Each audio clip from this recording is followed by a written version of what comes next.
Broadcast mic check. 1, 2, 3, 4, 5. Broadcast mic check. 1, 2, 3, 4, 5. Broadcast mic check. 1, 2, 3, 4, 5. Broadcast mic check. 1, 2, 3, 4, 5. Broadcast mic check. 1, 2, 3, 4. Broadcast mic check. 1, 2, 3, 4. Broadcast mic check. 1, 2, 3, 4. Broadcast mic check. 1, 2, 3, 4. Broadcast mic check. 1, 2, 3, 4. Broadcast mic check. 1, 2, 3, 4. Broadcast mic check. 1, 2, 3, 4. Broadcast mic check. 1, 2, 3, 4. Broadcast mic check. 1, 2, 3, 4. Broadcast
Yes.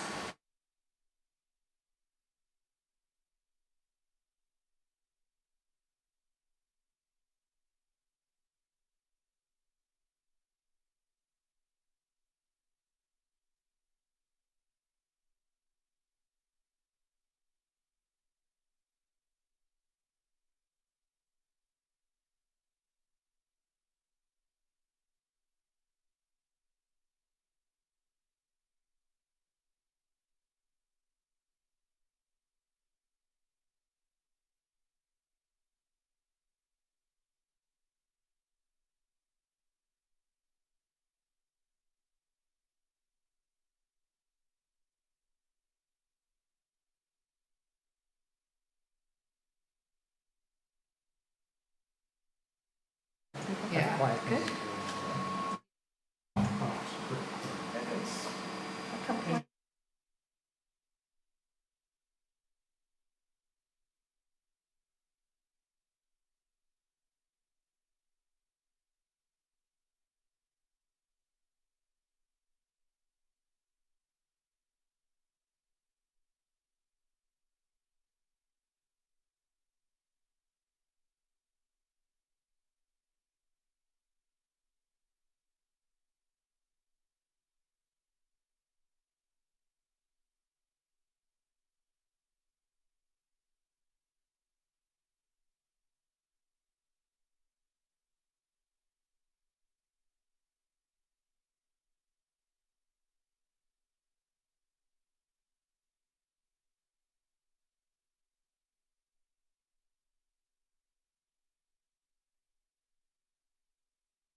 Yep. We're on the air. Okay, good evening. Welcome to Kennebunkport Zoning Board of Appeals. It's August 8th, 6 o'clock, and I'm going to call this meeting to order. According to the agenda, which is available online, you can participate in this hearing by attending, but you can also do it via Zoom, and the directions to how to attend via Zoom is on the agenda, and the agenda is available online at the town's website. So first,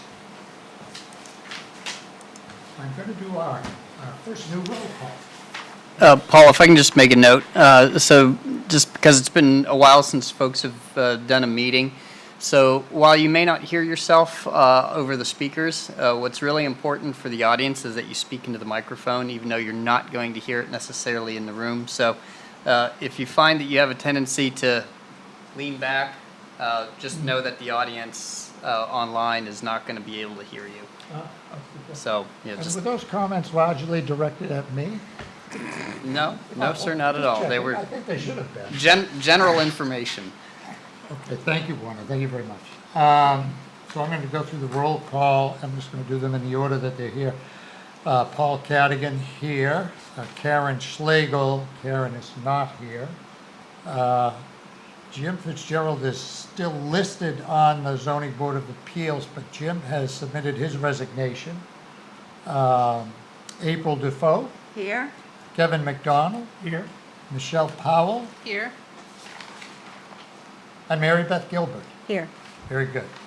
So we have a quorum, we have 5 members, and enough to render a decision.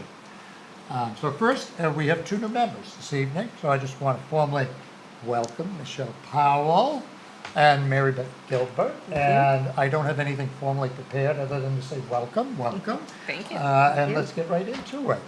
The second thing I'd like to note is that we have 3 members that are no longer with us. So the first is Gordon Ayer. Gordon has served the town on many boards for a long period of time. And Gordon, as well as Wayne Fessenden, who also has served on the town on more than one board, both turned out on this particular board. And so we want to thank them for their service. And it was great to have them around. And then Jim Fitzgerald has just recently submitted his resignation, and Jim was great to have on the board as well. So all 3 of those guys are going to be missed. But we have 2 new members, and so we can move along. The next item, which is on the agenda, are the minutes of 2 meetings. So the only people that can vote on these minutes are those that attended the meetings. And we have myself and April and Kevin here, and that is an adequate amount of people for us to approve these minutes. So let's take them in order. The first set of minutes are the April 25, 2002 minutes. So first I'll ask Kevin, do you have any issues with the minutes? Do you need any kind of changes to them? No changes or revisions. Okay, and April, same with you for the April 25 meeting? Same. Okay, so then I have no additions or requests for edits, so let's vote on that. Approve. I'm going to make a motion to I do. approve. So I make a motion to approve the April 25th, 2022 minutes. As written. Second. Second, and, okay, all in favor? 3 in favor and no opposed. Those minutes are approved. Second set of minutes is from those of May 23rd, 2002. Kevin, do you have any kind of edits requested with regard to these minutes? None. April. None. Okay, I'd like to entertain a motion. I make a motion to approve the May 23rd, 2022 minutes. Second. All in favor, show of hands. Those are approved by a vote of 3-0, and that's the end of our kind of procedural business there. I'd like to, I mentioned this to the board beforehand and the participants, but I'd like to rearrange the order of the substantive matters that we're going to hear tonight. So on the agenda item 2 is Patricia and William Dugan. And item 3 is, I'm assuming, are you Gabby? I am. Gabby, is your proper pronunciation of your last name Grecken? Correct. Grecken. Okay, so what I'm proposing is that we first hear the application of Gabby Grecken, and then we move on to the Dugan matter. So this is, I'm going to ask, is that, I don't know if we formally need a vote to do Want me to that, just make a Elaine, motion but, to swap? but two and we're three? going to swap. Do you have any issues with that? I do not. Okay, Kevin? No, we should know. No issues. Nothing? No issues. Okay, so that's how we're going to proceed then. So does anybody know of any other matters that we need to address prior to moving into one of the substantive hearings? Hearing none, we will move along.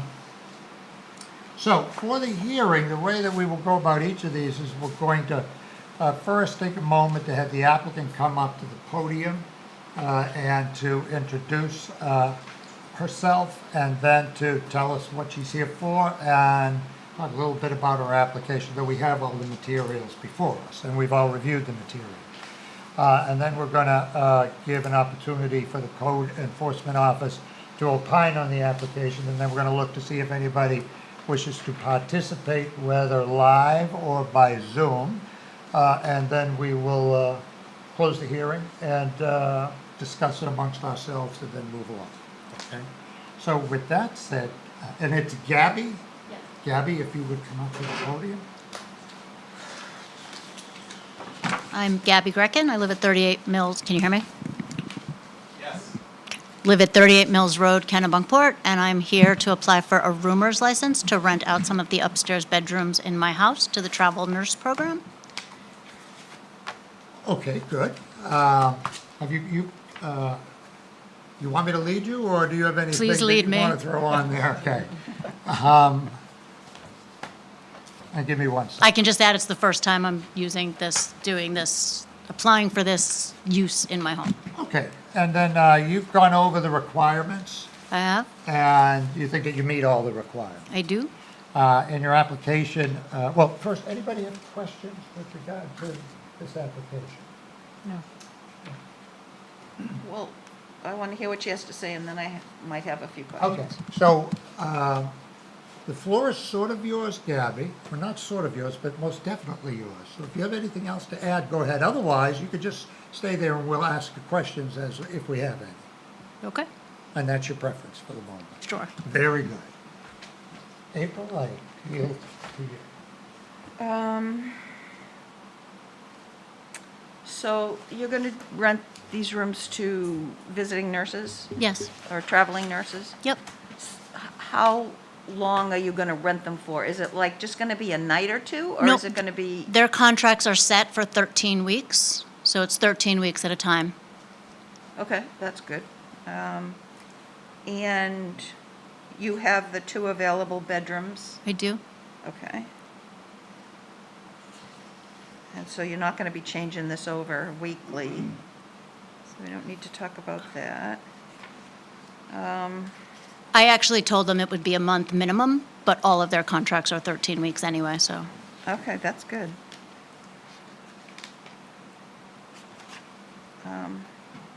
And I noticed when, in the picture, the, like, floor plans of the house, that there were people's names in each of the bedrooms. Those are my college-age students who are all gone and out of the house now. So the Okay. entire upstairs is vacant? It's all vacant? Yep. All right, and they're going to live in the upstairs bedrooms? Yes, and my daughter, my 10-year-old daughter and I both have bedrooms on the first floor, so it's really separate. So in the application under, you did say to rent 1 or more bedrooms on the second floor, but your intention is to rent both of them if you can. Yes, I actually had 3 and was hoping to rent 3, but then I read in the thing that I think it's limited to 2. It is limited to 2. So Is there a you're- reason for that? Say that again? Is there a reason for that? I didn't write the ordinance, and I'm sure it's just a measure of control to make sure that nobody overburdens any particular property, I would assume. And then it has to do with quick turnover limitations and lessening the impact on the neighborhood. But that's just speculation on my part. I don't really know. I Okay. didn't write it. So it would be 2 out of the 4 bedrooms upstairs?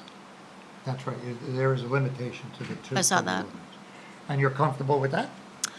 I have to be. You have So to be, yes, yeah. I am. I accept the ordinance as it's written. That's great to hear.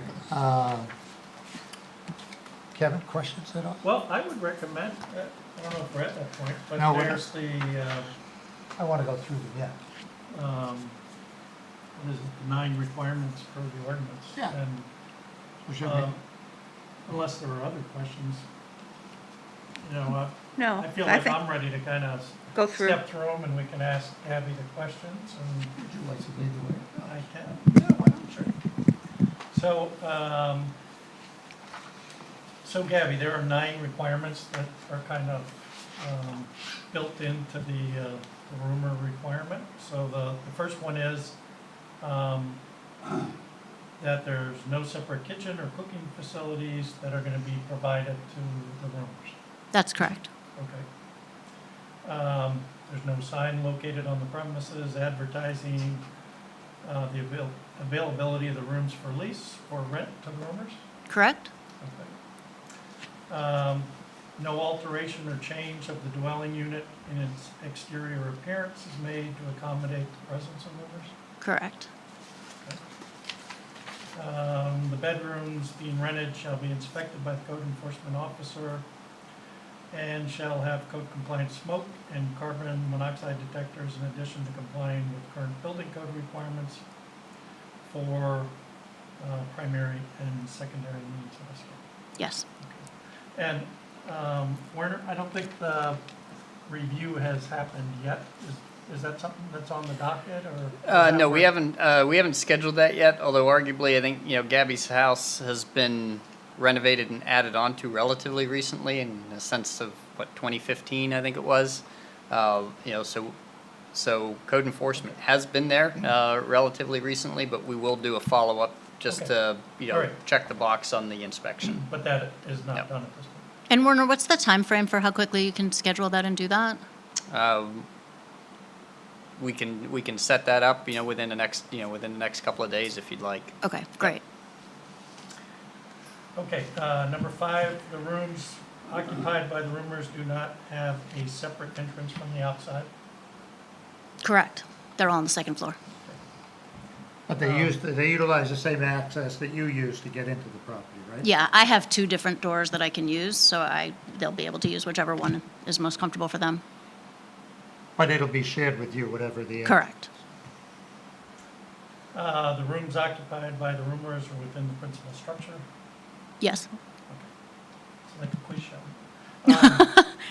The roomers use utilities which are not separately metered from those used by the remaining occupants of the dwelling unit. Correct. And 1 off-street parking space per room rented shall be required as per the parking requirement, which is 246-10. Yeah, I'm not sure what you mean by off-street parking. There's no street parking where I live, but I have ample parking. You can park 3 or more vehicles at the Correct. same time. I can park 5 or 6, and I only have 1 vehicle in the car, in the house That's all currently. off-street parking. Okay.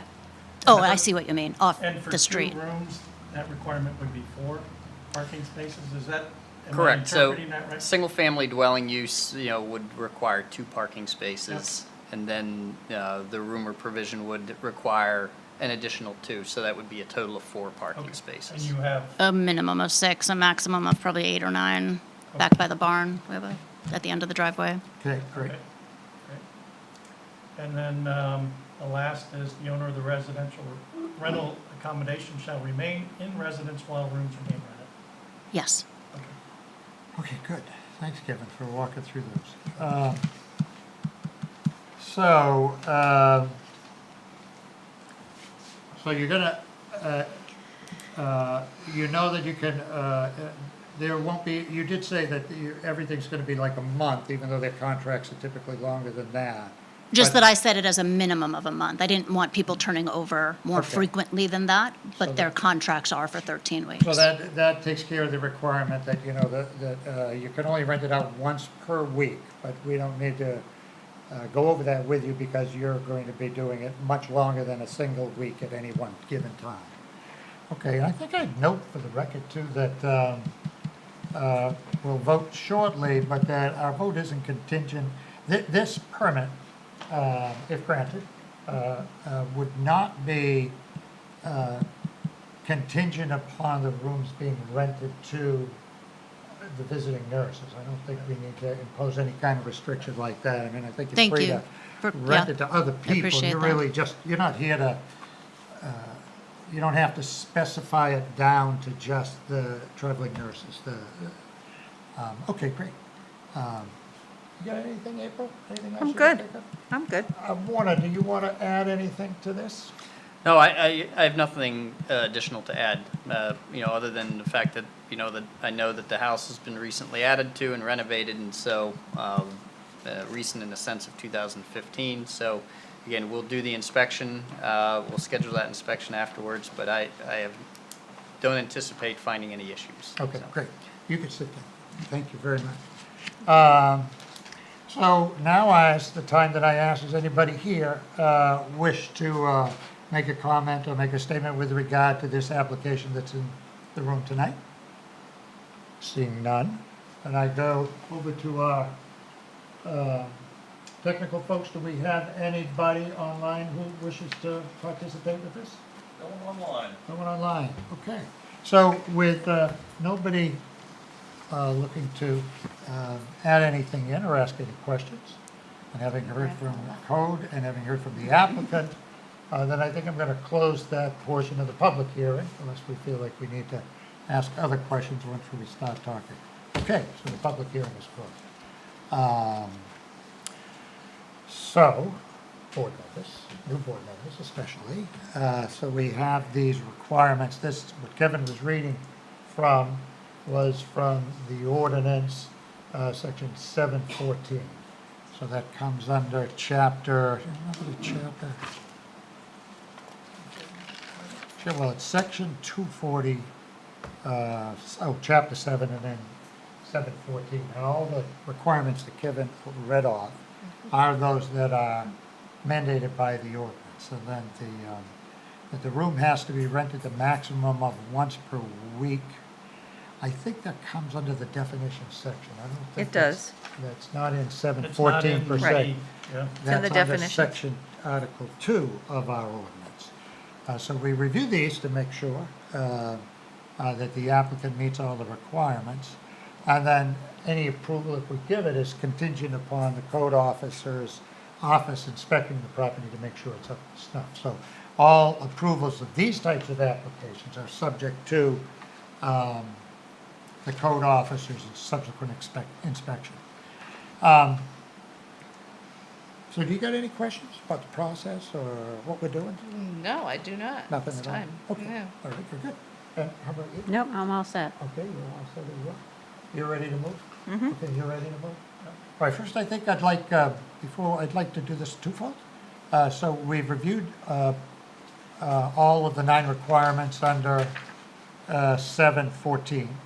And we're talking about 2 rooms here, and not one, so I would like to specify that in the approval, if we do so approve the application, that it is for 2 rooms and not 1. So I'd like to have a vote with that it meets or does not meet the 9 requirements of 714, and then we'll have a vote as to whether we approve the application or not. Okay? I do have a question. Yes. Do we need to specify the 1 or 2? I mean, it's part of the ordinance, so I would Well, I, wonder why we would want to say 2 or 1. Well, because- if we approve it, you're approved for doing either 1 or 2. I think. Not necessarily. No, They may so- not have enough bedrooms to approve to. Well, but in this case, we've done the review and we know they have enough bedrooms. to do Right. the 2, right? But that's why we would want to specify it in the. my answer is that we'd want to specify the 2, just to make sure that there's no question later on. Okay. Uh, I mean, And sometimes applications come in strictly for one, and I we guess only that's grant more one. thorough. Okay. Yeah. Doggedly detailed. All right. All right, so when we go to have a vote now, first I ask for a motion. So one of the board members makes a motion about the vote we're going to have. I'm not sure how, if you've been on boards before, that procedure, and then we ask for a second, and then we go about voting unless we need discussion. So I would entertain a motion at this time. Please. Okay.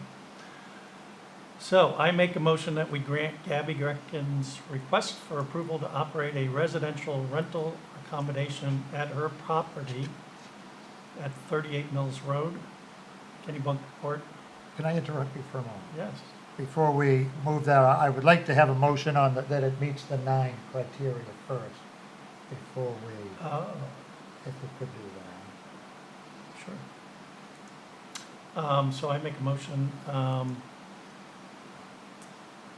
that we approve the fact that the request for the roomer application meets the 9 requirements of Chapter 247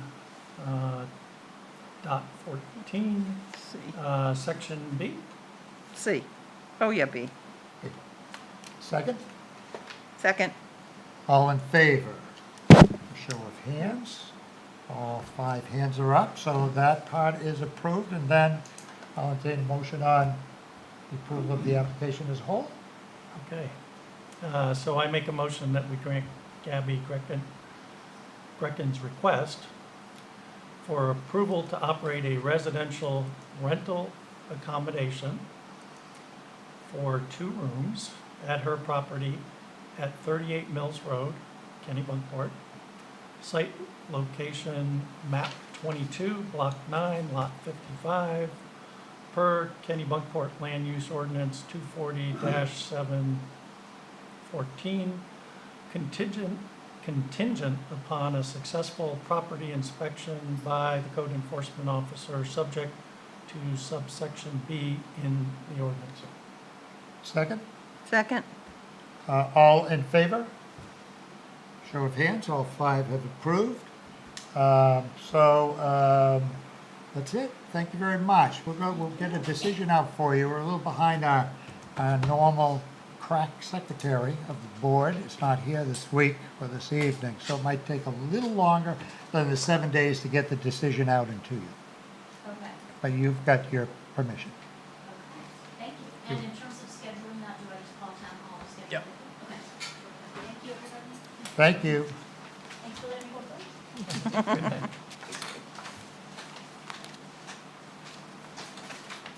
Thank you, Kevin, for doing the 2-step.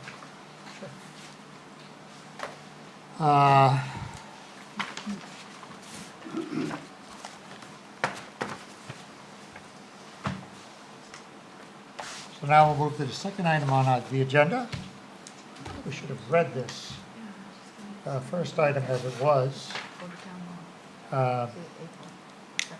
The item that we just concluded was seeking approval to create a residential rental accommodation within an existing single-family home at 38 Mills Road, assesses tax map 22, block 9, lot 55 in Cape Porpoise East Zone. Now we're going to move on to what was labeled as item 2 on our agenda, which is the application of Patricia and William Dugan. And it reads on the agenda as follows: applicant requests to void the certificate of variance recorded in the York County Registry of Deeds in book 10975, page 16, requiring that the front porch roof be removed prior to the sale or transfer of their property. So that is how this matter is identified on the agenda. So before we move into that, I'm not positive that that is the precise request of the applicants. Yes. It is the precise request of the applicant. Okay.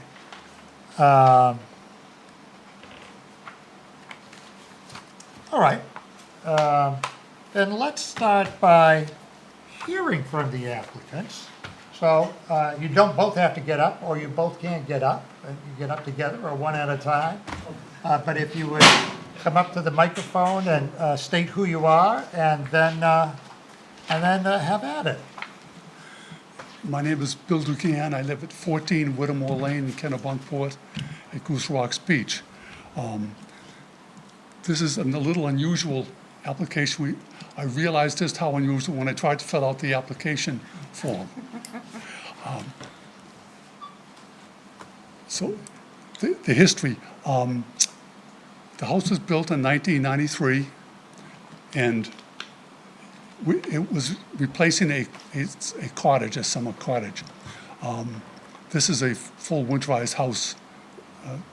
So in 1999, January 1st, we moved to town full-time.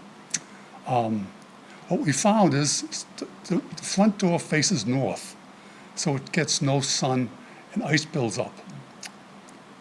If you notice in the second paragraph, my letter, year 2000, we went to see the code enforcement officer to see, could we put a roof over this porch? My wife had mobility issues, and basically, doctor said you cannot fall. Ice and snow just obviously adds a degree to all of that. We went in and talked to the CEO. It was Brian Shaw at the time. He said you could, under normal conditions, you could not put a roof over this porch. He said the exception is if there's a medical reason. We discussed the medical condition with him. We got a letter from the doctor and went before the ZBA at the time. They granted us the approval with the condition that the roof be taken off when the house is either sold or transferred from our ownership. As you can imagine, it's easy to write it down. If you look at the roof is obviously attached to the middle of the side of the house. Pulling that out and patching it would be aesthetically would not be very pleasing. But we've been understood talking to Werner that the existing rules are a bit more relaxed on that sort of thing. And a porch over an existing patio porch like that would not even come before the ZBA. So with that in mind, we thought it would be to come before you, see if you would, in light of the existing conditions, agree to withdraw that restriction from our deed. And that, I think, is pretty much it, unless there's some questions from me. Why don't you have, does anybody have a direct question at this time? Okay, so why don't you go ahead and have a seat, but we may call you back up to answer Sure. some questions, okay? Great, thank you. Because I want to hear from the code enforcement officer, Me too. and then I want to ask some questions. So since you have a microphone and a seat at the table, I think we could probably keep you from having to get up and testifying at the podium. And go ahead, Warner, what can you tell us with regard to this particular matter and application? Sure. So, as was stated, the Dugans came to speak with me about this particular restriction that is on their that's on their property.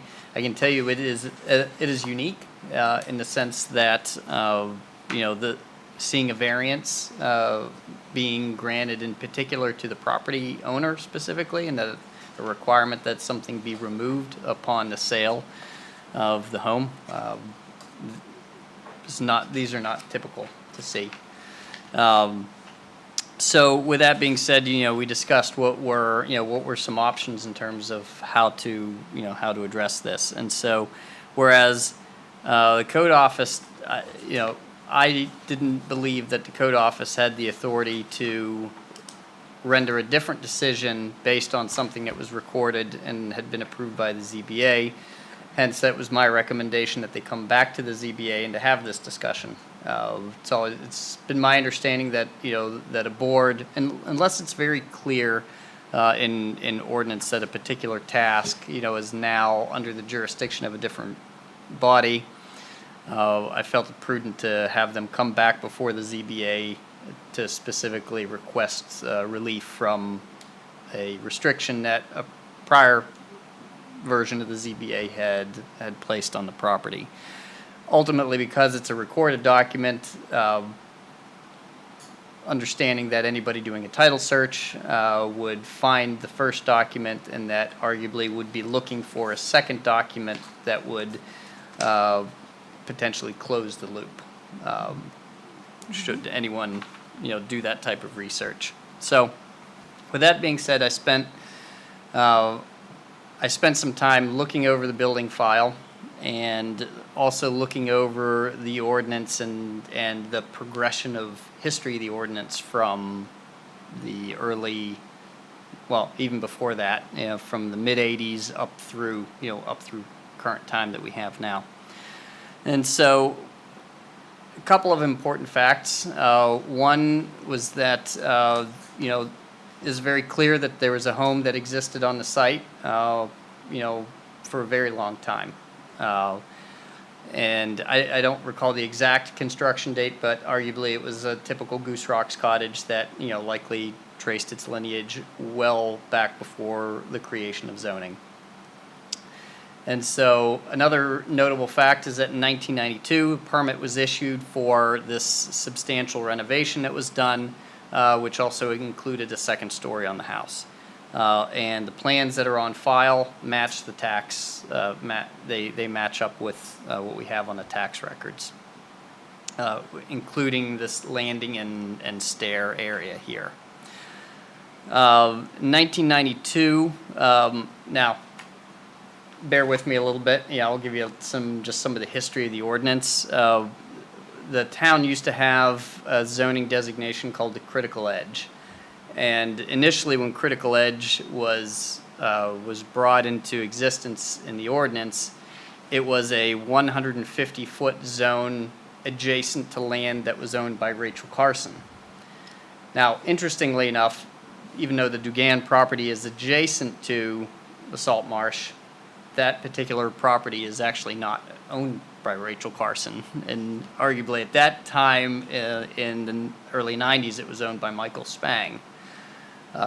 So any reference to critical edge in the early 90s was actually not applicable because the federal government, through Rachel Carson, didn't own that property. However, over time, that language morphed into, instead of critical edge being land adjacent to Rachel Carson, it was all coastal, salt marsh areas. So 1993, Code Enforcement Officer Robert Brown had noted an allowance for a set of steps on the house for access.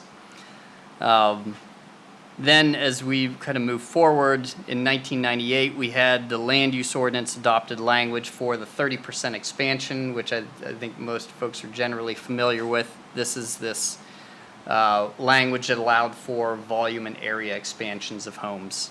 This 92 expansion wasn't subject to that because it happened prior to. A little bit confusing in some of that language, and I think what may have brought about the thought of going to ZBA was, for many years there was this exclusion language for decks and porches in calculations. And in the late 90s, it also didn't specify what the date of, it says original structure, but no one actually ever put a date and says, well, what is the original structure? I mean, how far back do you chase original structure? So, 2000, now we have expansion of single-family dwellings are in the purview of the planning board under the critical edge. But now it's specific for dwellings that were in existence on March 22nd of 1988. It still has this deck exclusion language. There is also language about the 75-foot setback for shoreland zoning. Also important to note, because in 2000 was when the Dugans came to the town, there also was not any variance language that had this medical exemption, which we have some language now for medical exemptions, such as ramps, handicapped ramps, things like that, that actually used to come before the ZBA, but are now in the purview of the code office. So Then in March of 2001, the dates change. Dwellings in existence on August 4th, 1998 language comes into effect. Now, one could have argued that the Dugans home, even though it had had an expansion in 92, that was in existence in 98, arguably could have had another expansion because after that 98, because you had this home that had been expanded. September 2002, there was a building permit that was issued for the shed roof that was in accordance with the ZBA variance language. But for me, it's important to recognize that the Dugan home actually could have gone through this 30% expansion in 2000. There have been some questions. Now our ordinance looks back and says dwellings that are in existence on January 1, 1989. And I asked myself, well, what the heck happened on January 1st, 1989 that's so significant? And I can tell you from looking, arguably nothing occurred on January 1, 1989, but the state legislature, that is when they formally adopted the 30% expansion language in 1998, and they retroactively applied it to 1989, to dwellings that existed in 89. So the other thing I found interesting is that the first ZBA hearing, based on the minutes, arguably took about 15 minutes to decide. So I don't know that there was an awful lot of discussion about it, at least according to the minutes. I did question whether or not ZBA arguably had the authority at the time to grant a variance that could be revoked based on a change of ownership, but it was issued that way, it was granted that way, and it wasn't challenged, and it was acted upon. So today, we arguably would issue a permit over non-conforming set of steps, because in the current language of the ordinance today, we don't recognize that it's not an area expansion, nor because it's this open porch is it a volume expansion. There is no volume associated with it. And under today's regs, the CEO's office would be permitted arguably to enclose a porch area using that 30% area calculation. So given the change in ordinance and that language that we have, arguably we could have issued a permit for an enclosure of this area. So I know there's a lot of dates that I just, that I threw at you with this, and it is a bit of a bunny trail to try to figure out what has happened with the ordinance over the years. But I go back to the fact that I believe at this point the code office under the current regs would have been the issuing authority for this type of request, and it wouldn't have needed to go through. Would not need to go through a variance request process, because we now allow for these expansions of non-conforming structures. So Warner. Thank you, Warren. Yeah, thank you. Now we'll question. Oh, am I allowed to? Right. Yes, go right ahead, Kevin. So 1992, I think, I wrote down, you said that's when the large reno occurred, is that right? That's correct, yes. And that at that time, the dwelling was not subject to the volume ordinance? It didn't exist, It didn't right? exist. And then when did that volume ordinance come into play? So the 30% volume, let's see, that came into existence in 1998. 98. Yeah. Okay. So, I'm just trying to understand this. So if I had this dwelling, I hadn't done anything to it, in 98, you had that 30% Expansion. volume expansion allowance. Even if it was included, which it's not, that volume expansion would have allowed a structure like this, is that right? Correct, yeah. Yeah, I thought that's what I heard as you went Yep. through. Okay, So if they came to code enforcement today to apply for this roof over the porch, you would grant them a permit? We would grant them a permit for that. Yep. And We would need survey data, to verify what we have in terms of setback. We would want to see, we would want confirmation in terms of whether or not what we're dealing with is non-conforming due to setback. And arguably, the documentation that occurred in the 80s and 90s wasn't at the same level of accuracy that we deal with today. But it's typical of our process now that we ask for surveys to show that. So do you know whether or not this meets the setbacks? It's my understanding that this is within the 75 feet. So it's within the 75-foot setback of the coastal wetland today. So it is within that setback? That's correct, And yes. what about the side setback or the front setback? Based on the plans that I've seen, it's not a property line setback issue. It's a Wetland. it's a wetland setback issue. Okay.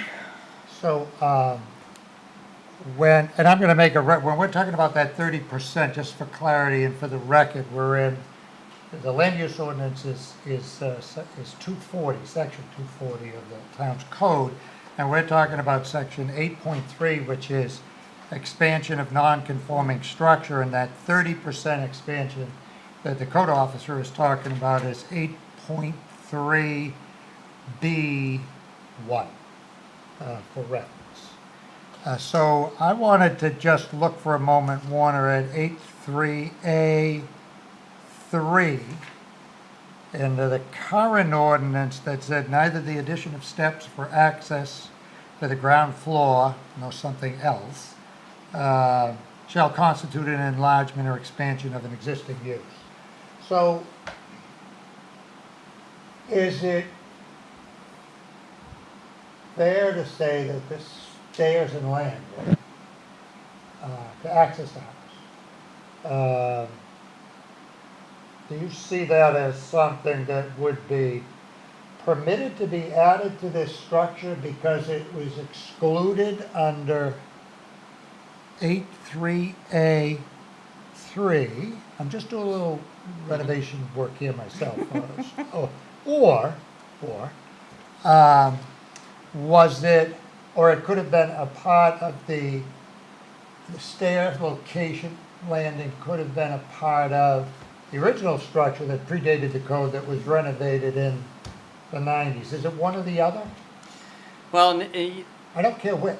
yeah, in this case, I don't have, it's not necessarily, there were some things that were changed as part of that 92, Yes. Renovation. Yeah. And I think what we have here is we just, we have, just from a practical matter, we have a landing and a set of steps for the door, for the front door to get in and out of the, in and out of the home. So the code office has no issue with the landing and the set of steps? No. Okay. No, in fact, the 93 language that Code Officer Brown noted is very similar to the language that you just quoted in section 3 there about the addition of the steps.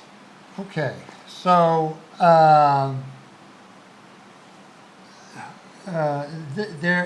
by putting, well, we're not revisiting the permission that the applicants got back in 2001 from this board. Right. So we're not looking at that decision that was rendered by this board and determining whether or not that was a good decision or not. That's not, we're not there. We don't care. Well, we do care, deeply, but that's not what we're doing here tonight.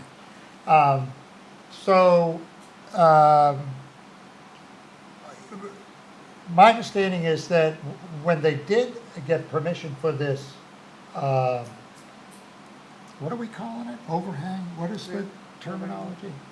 The little roof? Yeah, it's a porch Roof. roof. Yep. Porch roof. It's not, it just protrudes out of the structure. It is not connected to the stairs or the landing of the stairs by posts, is that right? It is connected. Two posts which support the roof. That come down and attach to the side of it. Yep. I believe There's a photograph in the The application. photograph spells Yep. that out? Okay, sorry, I missed that. But it's I- not, It's not enclosed. It's not Right. enclosed. But an it's not open- enclosed, so Right. there's no volume created, right, code officer? That's correct. Okay. Yep. So that's where I was really going, there's no additional volume. Okay, so today, the Dugans could come in and get a permit from your office for this roof over the landing and stairs. I'm gonna call it a roof over the landing and stairs instead of a porch roof, because that's what I'm gonna do. So, that's correct, right, Warner? That's correct. Okay. So now, when you, Again, keeping in mind, because arguably it doesn't create volume, and it doesn't create area because the area underneath it already exists. It doesn't create any volume because there's no enclosure. absent the enclosure, there's no living space or space like that created, so there's no volume. Correct. Okay. Mr. Dugan, would you come up to the podium I- just for 1 minute, because I want to ask a question, and we need you up there so people can hear your answer. And I just want to ask Warner Yeah, a go quick right question. So you made a comment about medical exemptions. How is that handled today then? So today, we have language, so there was a time in which there was a specific, I'll call it a medical exemption, but really what it was tied to ADA requirements, that Okay. if you could show, that you had some type of a disability, Right. that the zoning board of appeals could render a permit for like a handicap ramp or something of that nature. Which we have done in the Which past. we have done before in the past. That, we changed that a number of years ago. I think, the ZBA and the town felt that it was not necessary to go through a Board of Appeals process for a property owner who had a disability to gain access to their home. And so it was then relegated to the code office to be able to issue those permits. Okay, I was just poking at I think you said something about how it usually doesn't get tied to having to then take it off when ownership changes. Well, and at that point in time, that did not exist, Okay. that language. Okay. So I asked you to get back up because I wanted to ask you this. Sure. So when you got up before, you said what you'd like to do is essentially to get us to rescind or void out the original variance granted by this board. That's correct. But at the end of, and in that original approval by this board, though none of these members, the problem that you have today, or what you would like to have addressed today, specifically is the restriction that was Yes. put on by the board, and I'll read it as it is in the certificate of variance approval that's recorded that you want relief from. Right. And that is under conditions. Condition 1 is that the variance must be recorded at the registry of deed at the expense of the homeowner, and that's true of all variances. Right. But then condition number 2 is that the approved structure, which is this roof, must be removed and the property restored to the original condition prior to sale or transfer of the property. You want relief from that restriction, and you would like that relief to be put on record so that it essentially neuters that particular provision. Correct. So whether or not the board figures out a way to rescind or void the variance, you're not really worried about that. It's the restriction, Exactly. the condition, right? Yes. So as long as the condition gets addressed, you'll be satisfied. Yes. Okay, that's what I wanted to ask. Yes. Ideally, if a lawyer was researching the deed and they found that, they would see they would just nod and say, that's not a problem, that's not an issue. Right, That's what we, right, because the certificate of variance of approval is recorded at the registry, so it never goes away, it's there for all time. right, So you're requesting the board if the board grants your request, to get some kind of documentation that you can record that will negate condition 2. right. Okay, thank you. So along those lines, can I ask Warner a question? I don't know. You know, yes, of course you Yeah. can. So Werner, in order to achieve that, is one method for doing that just to issue a permit for that structure today? Well, I think, I'm gonna answer that. No, Okay. because the condition is still of record at the registry. But then you show up with this permit that says, but I have a subsequent permit that, No, because as a matter of title, title review, so done at the registry of deeds. that wouldn't A clear. permit doesn't show up at the registry of Yeah, deeds. so Right. Right. if we had to grant them the relief they're requesting, we've got to do it in such a fashion that they have something that they can That it's record, recorded at the deed. and that it I has get the it. power to trump condition two. Okay, and a permit would not do that. It That would was not my do that. question. That's right, it would not. It'd be lovely, but it would not. And it seemed like that would be very straightforward. It does That seem would that work. way, doesn't it? Yes, it does seem that way. so the language, and I can read the language to you about how this would be handled today if we were looking at this from a medical, perspective. 11.2M, Yeah. right, is the disability variance language. And I'll read it for you all. It says the code enforcement officer may grant a variance from setback or lot coverage requirements only to an owner of a residential dwelling for the purpose of making that dwelling accessible to a person with a disability who resides in or regularly uses the dwelling. The code enforcement officer shall restrict any variance granted under this subsection solely to the installation of equipment or the construction of structures necessary for access to or egress from the dwelling by the person with the disability. Code enforcement officer may impose conditions on the variance, including limiting the variance to the duration of the disability or to the time that the person with the disability lives in the dwelling. The term structures necessary for access to or egress from the dwelling shall include railing, wall, or roof systems necessary for the safety or effectiveness of the structure. And I won't go into the rest of it, which is a process dealing with shoreline zone and sending it to the DEP. But What was the section again, please? 11.2M.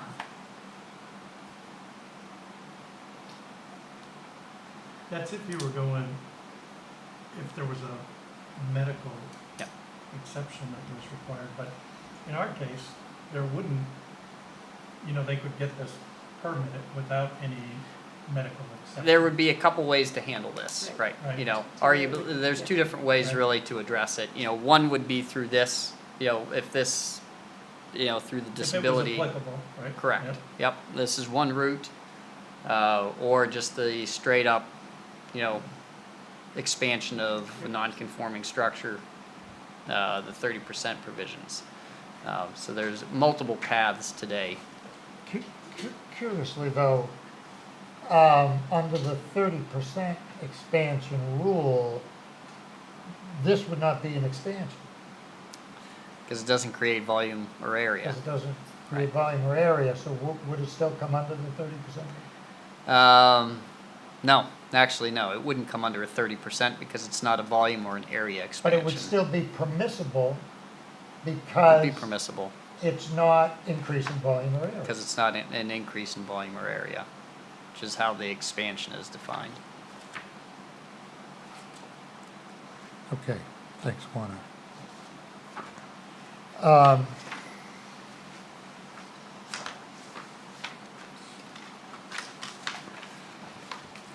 So, I want to make a couple of things clear on the record with regard to this application.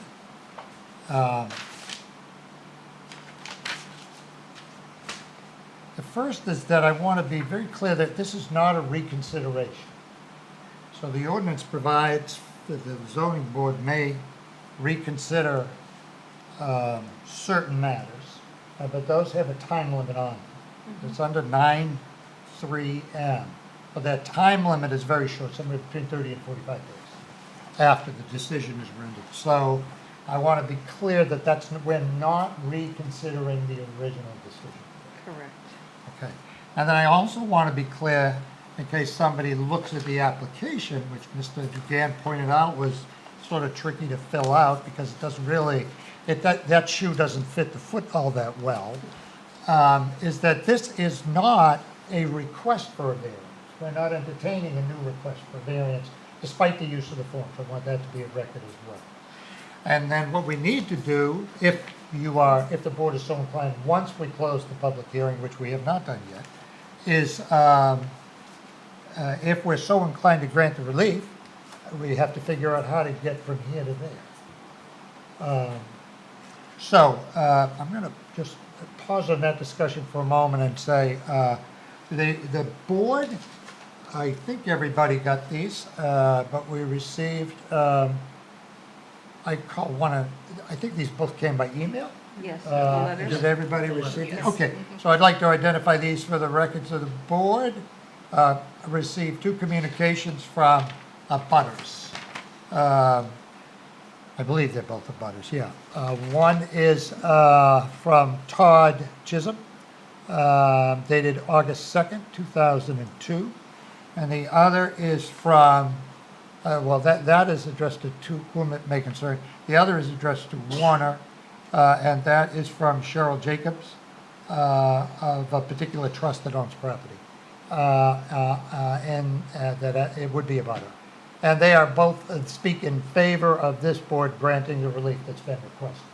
So the body of those can be looked at in the records of the file. I'm not going to read them both on record, but suffice it to say that they're wholeheartedly in support of the board granting the relief requested. So does anybody here does anybody in the audience that isn't the applicant wish to make a comment at this time with regard to this application? Nobody here presently wishes to do so. And now I look to see, is there anybody electronically interested in participating in this? The question? I'm seeing head nods in the negative direction coming from The answer is no. our control room. Very good. So now that we've heard from the code office and the applicants, and we've opened it up for the public, I'm going to close the public hearing with the caveat that if we have more questions for the code officer or the applicant, we'll bring them back so they can answer our questions, okay? All right, so with that said, let's, under that condition, we'll close the public hearing here.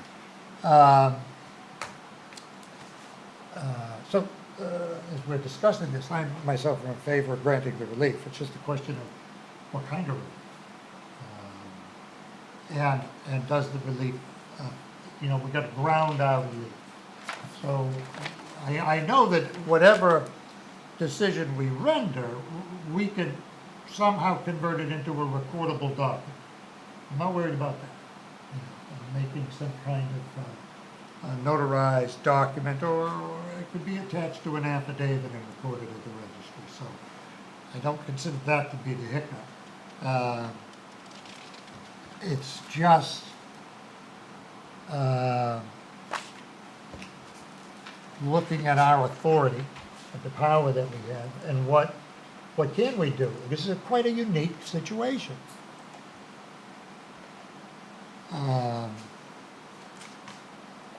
So a few things that I can just throw out there for us to consider. Under the Zoning Board of Appeals, Section 9 in the ordinance,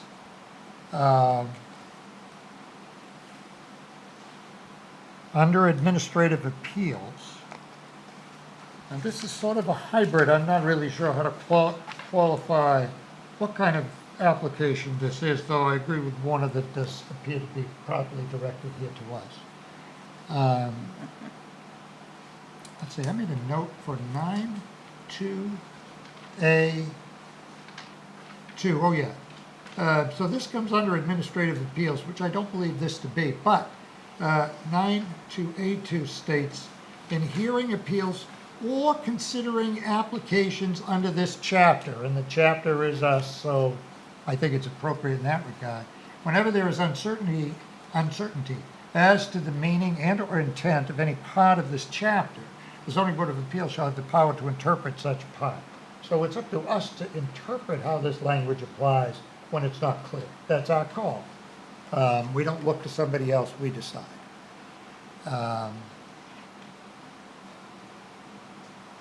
Under Article 9,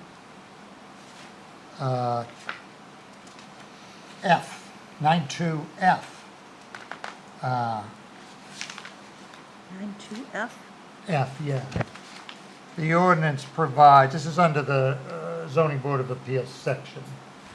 It says, and this is under granting of variances to be handled strictly. The zoning board of appeals shall limit any variances granted as strictly as possible in order to ensure conformance with the purposes and provisions of this chapter to the greatest extent possible, and in doing so may impose such conditions to a variance as it deems necessary.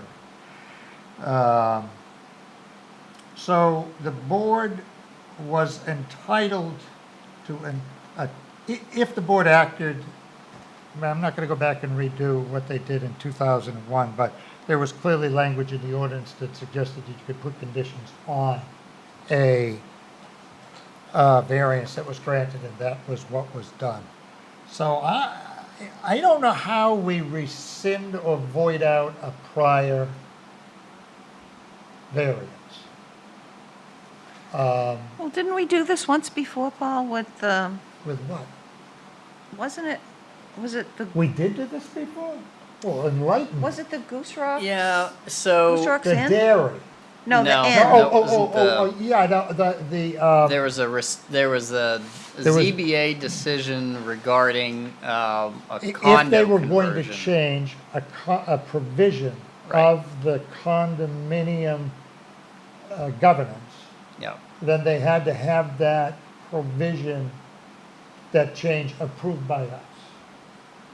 So that was the prior approval for that particular application, if I remember right. correctly. And they were extinguishing the condo. They were killing the, Right. they were rescinding the the condominium form of ownership. Uh-huh. Yep. But in order to rescind, they needed to come back to this board because technically that's a change in their underlying governance, and we approved it. So we didn't terminate which we couldn't do. We couldn't terminate their condominium governance, but we could approve of their request to terminate. But It wasn't was it, built in. wasn't This it built into is- the, It was built in. when they came into to the zoning board? Yes. It was part of the zoning board decision. It was built into the original decision that. So this is kind of the same thing. It's built into the decision and we're gonna, Well, but that decision that you're talking about, you're right, this is parallel, but the decision that you're talking about said, if you want to change, you go back to the board. This doesn't say if you want to change, go back to the board. no, it doesn't. It doesn't, but I like your thinking. Why can't we? I just wanted to, New day, new time. all I want is I'm in favor of granting this, but I just want to make sure it's super well grounded so that nobody questions it. Right. So that we don't give them something and then it doesn't turn out to be as good as what they need. And I don't know of a provision where we can void a variance at the request of the beneficiary of the variance. Do you know of any of that? Well, we're not really voiding the variance. No, I don't- We're taking the tear Removing a down. condition. Right, we're taking a provision, part of the provisions off. The So, provision to- so this board has the authority when granting a variance to impose a condition. And the condition at the time arguably may have been appropriate. Right, But now, as the code officer has offered, this would be permitted without the need for a variance. right. This would be permitted by your office directly, right, Warner? That's correct. So,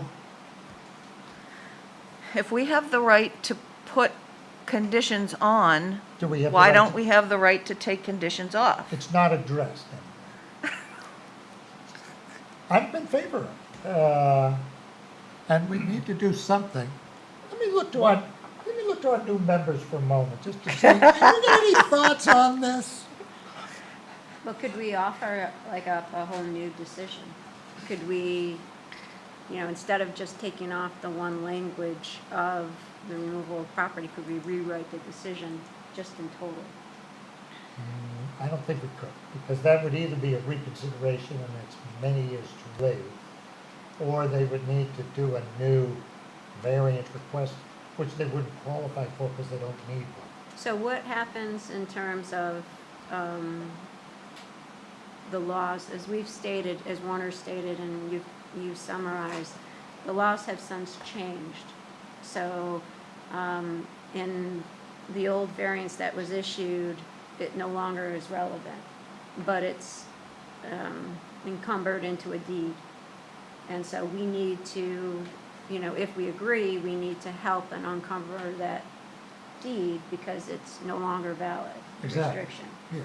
So that has to be a normal, so independent of this language discussion, there has to be a mechanism that allows the board to go back and take off variances, especially when they hit deeds, when the laws change, when the ordinances change, which the zoning board has told us. Wouldn't that be so logical? Yes. So the,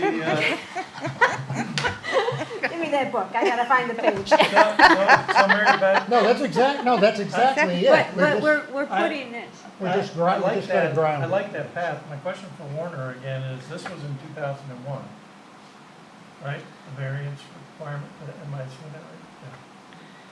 Correct, yes. Yeah. The land ordinance, when did it change that now makes it acceptable for you I think he was saying, to, earlier than that though, right? he was saying they could have done it this way before. Yes, They didn't need Yeah. to go through the hoops. That's the only thing that makes it a little, Right, arguably, there was a potentially different path that Path could, at the that, time. you An know, easier that, path. that could have Yeah. been, that could have been followed. yeah, I mean, if the timing worked out, it would make it really Yeah. straightforward, I think. Right. Let me ask for a straw poll. Who's in favor of granting them the relief that they're looking for? Are you? Yes. I am. Are you? Yes.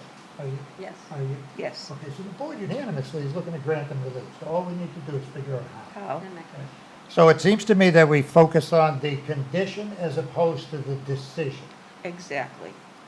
So let's throw out any thoughts about trying to rescind the variance or void the variance, because I don't know that we have the power to do that. I And agree.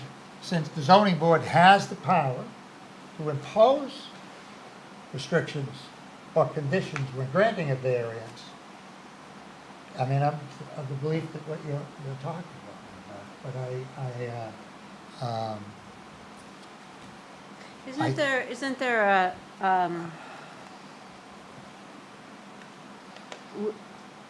we're putting in a cost, isn't there some kind of leeway on the variances in terms of we're imposing costs? So just say that you happen to be wanting to sell the property, and as you said, if you took the roof down, you then have to re-side the place, and you're changing the value or incurring a cost, a new burden, I guess is what I'm trying to get at, in the form of a cost.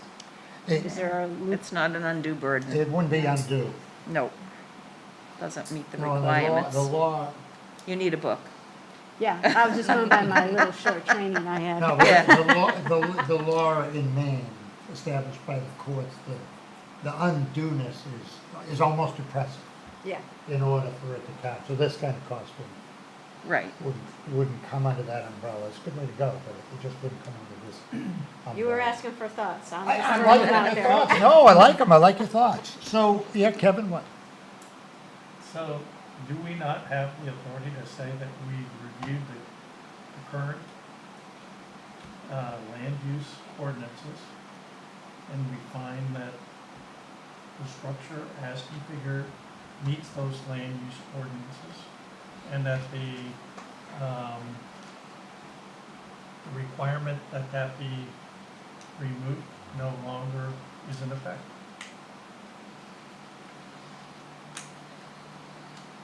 I mean, we're reviewing the current ordinances, it's not a requirement.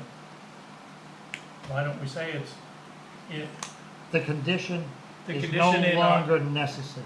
and we There you can just, and we just say in our current land use ordinances. And we don't have to get Yeah. into the detail of all the could generate a set of, 100 set of dates findings that, that the you current language in the ordinance doesn't support, doesn't support the same conditions or restrictions that were originally imposed. Can we cite safety as a concern at all?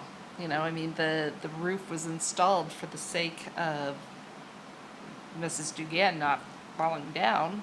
Right? If we were to take it down, it would make it less safe to anyone else who moved into the home later on, if they happen to sell it. So I don't know if we can cite safety.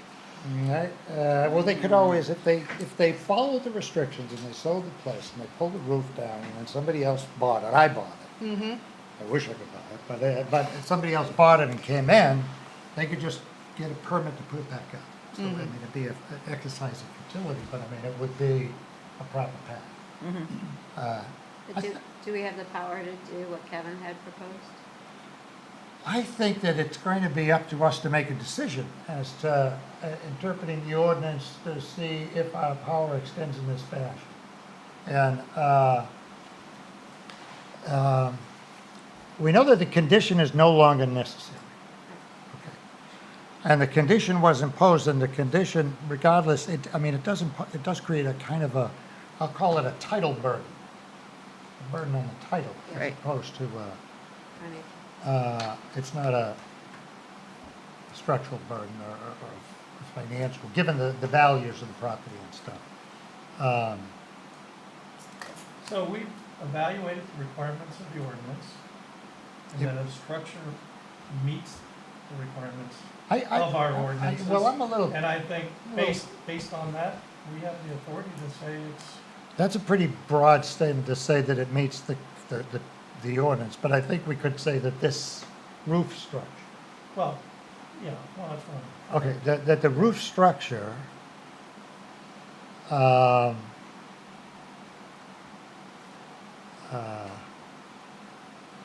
Is it fair Would to be say allowed. Is- it meets all the requirements of well, our could we just current say, land use ordinance? rather all the requirements, could we say is permissible? It's a permitted, it would be a permitted improvement to this property. Is that right? Mm-hmm. That's correct. Roof structure permitted.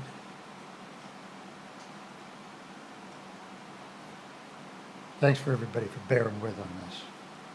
Would be a permitted structure under current ordinance. I'd rather do it like that instead of the broader language. Current ordinance.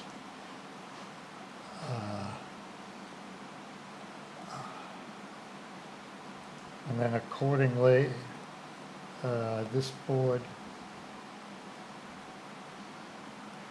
So would you permit it under 11.2M? Is that how you would permit it? Well, that's one of the ways that it could be permitted. It's, Or would you do it as a non-conforming? I think if it was standalone and it was based on a similar circumstance, I would probably do it under the disability language, if that was the only item that we were dealing with. If it was part of a larger project, then we would review, a larger project under. Right, but we're only under the dealing with nonconformance that piece. single Right. roof. So you would permit it under section 11.2M? Yeah, process-wise, that would be the simplest, and I would say the cleanest path to approve something like Where the this. setback doesn't send you back into 8.3.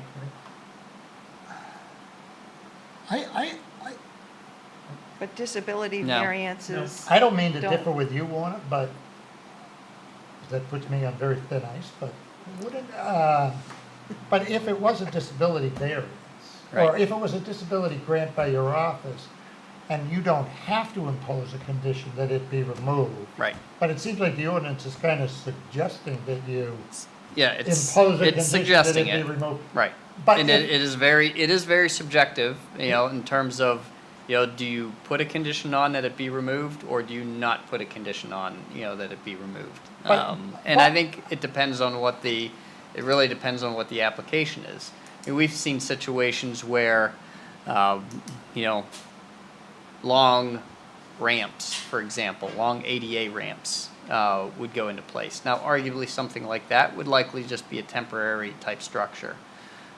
Something like this, where you're, to some degree, you are, it's being incorporated into the home. Where the removal of it would, further impose some type of, additional hardship or work. I would likely consider allowing that to stay, as opposed to something that's very clearly intended as a temporary measure. Well, and taking it down, it's gonna cause the ice situation again, the snow and ice situation. So anybody who lives there really needs it, Right. not just a person Yeah. with a disability. And in terms of the practicality of it, arguably the next owner could come back and ask for the same thing. The situation being, well, I have my mother is elderly and she comes to visit quite often. I'd like to put the roof back. Right. And at some point, you'd like to try to think we look at situations practically and say, all right, what are the practical implications here? But you So- are saying that if it wasn't under, the disability Yep. approach, otherwise, it would still be permitted. Still would be permitted. There would be, Under under the non-conforming expansions piece, there would be a lot more information that would be required to render a decision on that Right, right, right. application. Administratively, this is a lot easier. I mean, this is a very streamlined, pretty clear, decision to make. Okay. That was 11 what M? Yep.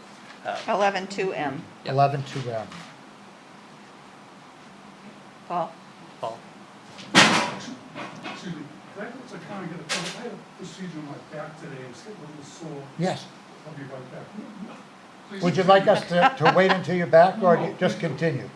We'll take a minute. Yeah, Just wanted to know what I was actually know. Yeah, okay, sure. thank you. We've been waiting for months for this procedure, and I just hate to have you mess it up from sitting Oh, yeah. too long. Do you want a better chair? We can get him a better Yeah, chair. those How about black one of chairs these over chairs? there are much Yeah. nicer. Great, thank you. Or actually, this might be good. No, I'm okay, I don't, yeah, thank you. Thank you. Yeah. Yeah, even though it isn't. I'm thinking, I'll propose a motion. I'll try to work Go for it. something out. But I want to kind of line up my notes, so that's 8.3,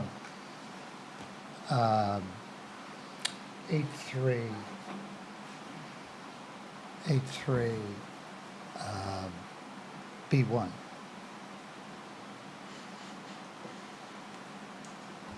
And this,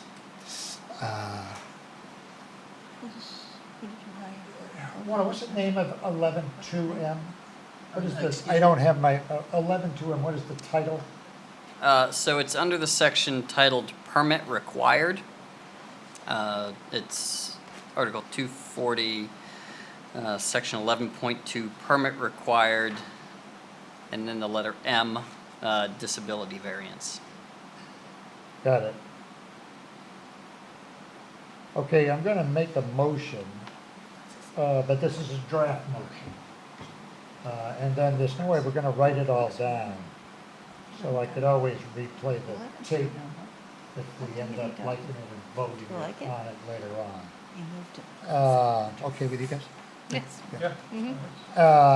So the motion would be, how's that chair? Is that a better chair? This looks better, yes. Okay. Hey, if you need to get up at any time, just get up and. Yeah.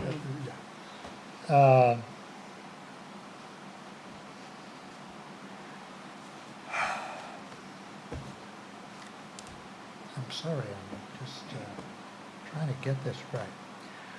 I would make a motion that the board finds that the condition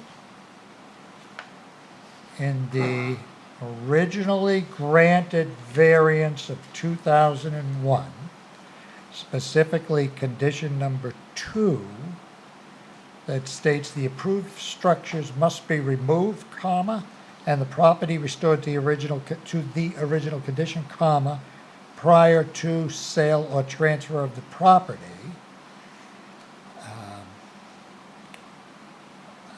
Is no longer necessary or required because the structure in question, being the roof structure over the front landing and stairs,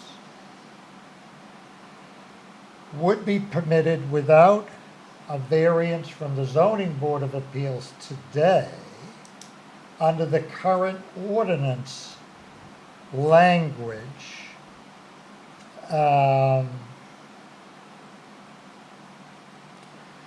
via Article 11.2.m, which is permit required disability variance, which is a variance not granted by this board, but granted by the code office, or under section 8.3, point B, point 1, which is the 30% expansion of a non-conforming structure rule in our ordinance, though this structure, the roof structure over the landing and stairs, does not constitute an actual expansion of volume or space.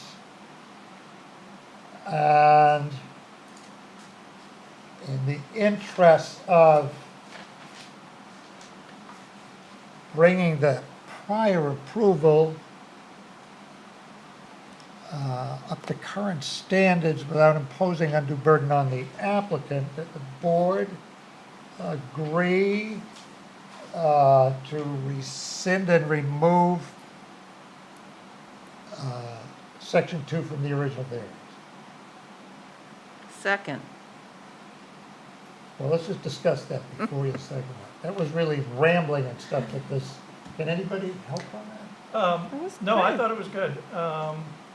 The only question I have, Paul, is that very last part, Yeah. Okay, what was the the, removal of the, I didn't think we had the authority to do that. I thought by us now, approving that structure the way we're doing it,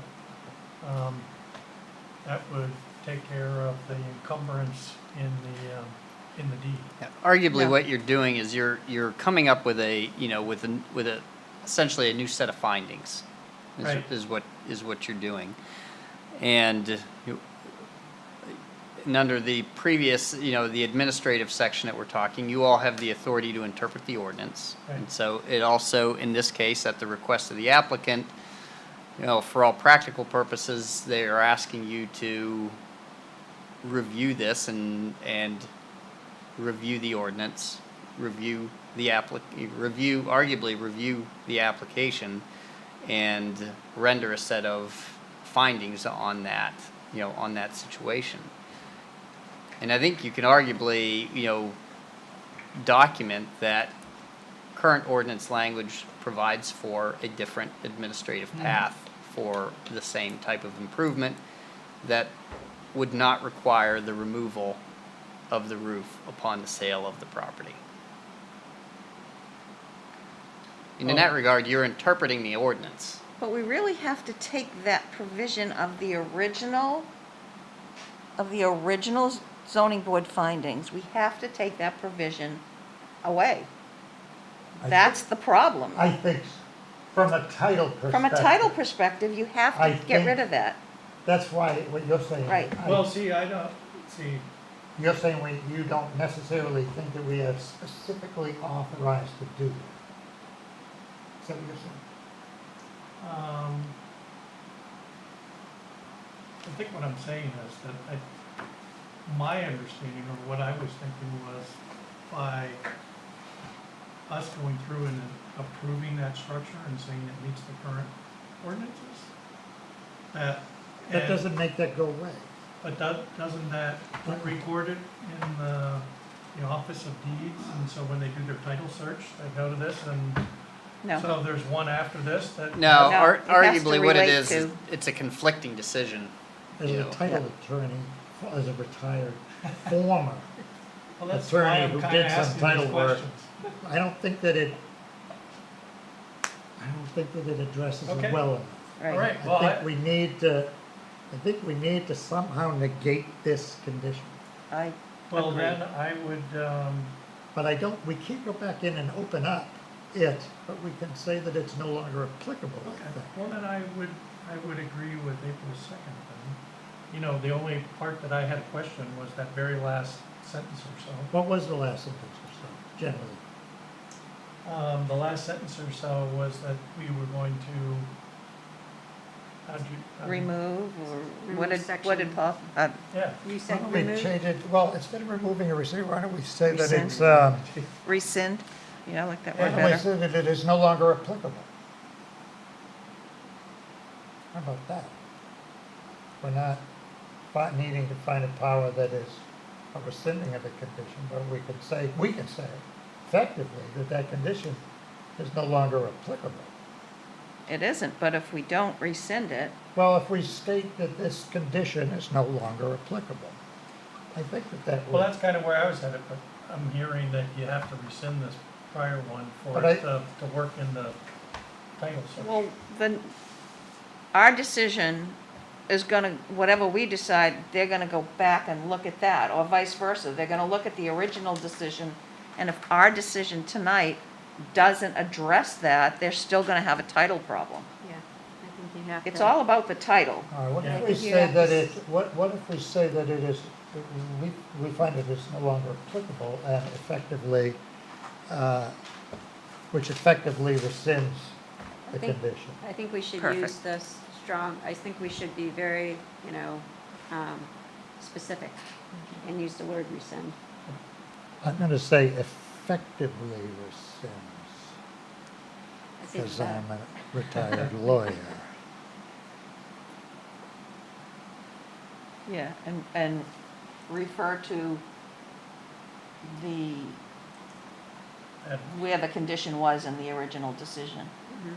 Right. Condition number 2 in the original decision. Which he did. Yep. Yes, he did. He stated Yeah, it. but I can't remember that long and rambling. I thought it was pretty good. No, Yeah, it's but good. it's gotta be written. Well, you can go back and listen to it on tape, or stream it, and you'll hear it. Yeah, just trying to see if I could do it better again. I would suggest you put it and do it again. Do it now. I'll write as you go. Maybe. Right. You write that fast? Probably not. We need somebody with shorthand, Well, no one does shorthand anymore, unfortunately. and I never Well, did. okay, I'll make a motion that, after due consideration,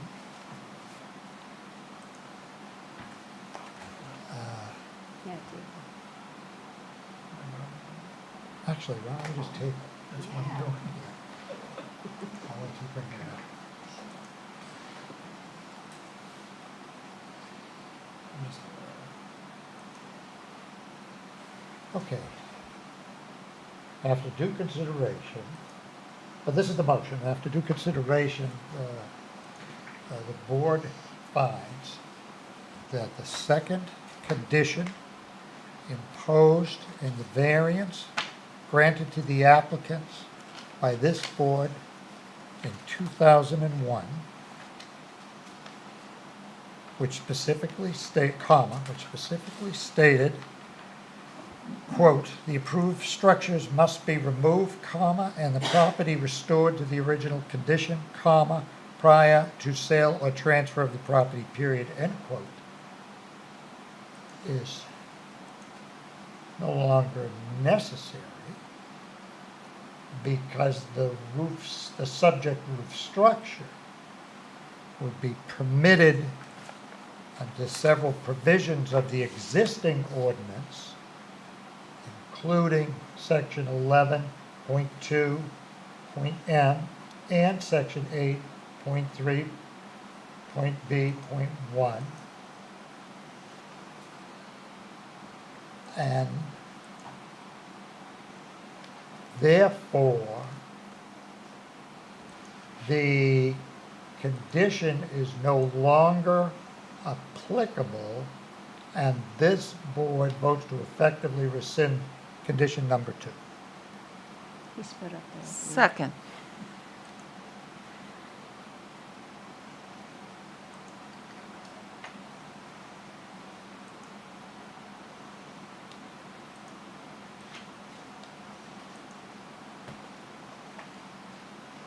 That motion has been seconded. Discussion? No, I like that. Okay, I'm gonna have one more motion after this. Okay? All in favor, show of hands. That's a unanimous showing of all 5 hands of the board members. So that motion is granted, and I'm going to make a final motion, even though I don't like making motions. That the board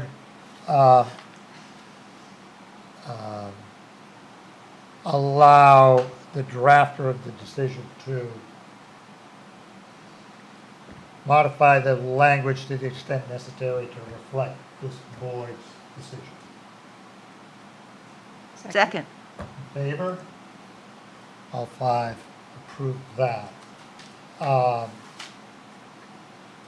We're going to rely upon the application for the appropriate data with regard to the address, the applicants, the zone, et cetera, and in the submitted materials for the other necessary references to be done in our decision. Questions? No questions. Okay, then I'm closing this here. Thank you very much. You're welcome. Sorry, it was a somewhat tortured path. So when the decision is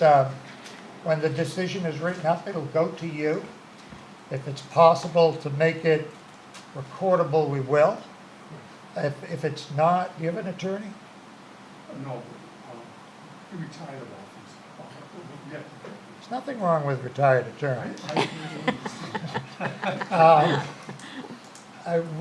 We'll figure out a way so that you can get it recorded. Great. Okay. You'll be doing the recording, though? Yes. Okay. Understand Okay. Thank you, folks. Thank you. So should we put that in the motion? That this needs to be recorded in the York County Yeah, Registry of let's make Deeds? that as a final motion. I'll second April's motion. Do you want me to state it again? Yeah. Like you're looking at me, so I'm looking at you. I'm assuming you. So I would make a motion that the applicant is required to file our decision in the York County Registry of Deeds. Second. In favor? Okay, we open it up just for that. Now we've got that as record. You can go. Take care of your back. Anything else tonight, folks? I have one item just to bring up. Would like to introduce the board to David Gilchrist, who is our new Deputy Code Enforcement Officer. Yeah, nice to meet you. Thanks for coming, Dave. Welcome. Yeah, welcome. Welcome aboard. This is the kind of fun you were gonna have. You stayed awake the whole time. This is what those occasional Monday nights look like. So I will entertain a motion about adjourning the meeting. Motion to adjourn. Second. All in favor? This meeting is adjourned by unanimous vote of the 5. So that's what I meant.